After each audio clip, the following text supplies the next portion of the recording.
যে উঠতেছে আর একটা ফানুস।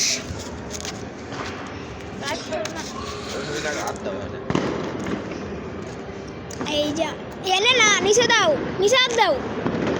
এই শুরু হয়েছে মনে করো এখন শুরু হইলো।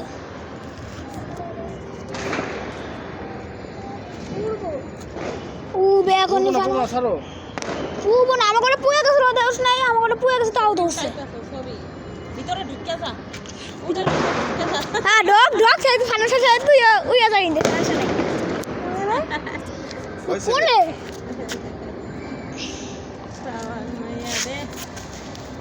পুলা বানাতে নেই তো, তাছাড়া কি আমাকে কি ভাই ওগরটা ফুটা ছিল তাই ওগরটা টেপ লাগাই রাখছে, দেখা যাচ্ছে। এই মাহাদির একটু উঠা উঠা উঠা উঠা উঠা। এই যে মাহাদি আমার ভাই হুসাইন মাদির মাদির মাদির ঝাড়ু চালাবে তো সাগবতী ওকে। ও ইন্টু প্যান্টটা একটু বেল্টের সমস্যা হয়েছে এখন একটা উয়ার জন্য, কিন্তু উবে কিন্তু এটা একটু সমস্যা। ওটা ক্লাস হইলো এখনই, আমি একটু বাতাস ঢুকার জন্য এটা উঠতেও পাই, কারণ এটা ফুটা ফুটতেছে কেন কাগজটা। এই দিন বই পেয়ে ঘর এই যে এটা উঠতে শুরু করে দিয়েছে। জানি না আমি এটা উঠবে কিনা।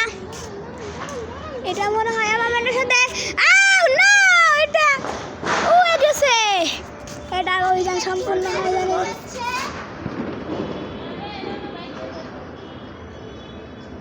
বাতাস তো বাইতে যাবে না ভাই যাবে বলু ভাই হ্যাঁ ওটা বাইতে গেছে ওই বলি এটা নাইরা বিল্ডিং এ মনে হয় বাইতে যাবে। এটা উঠছে তো জানো হয়ে গেছে না।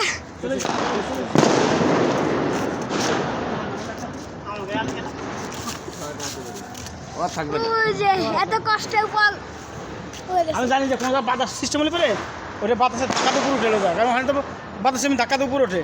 হ্যাঁ ওই চলে গেছে 10টা বিল্ডিং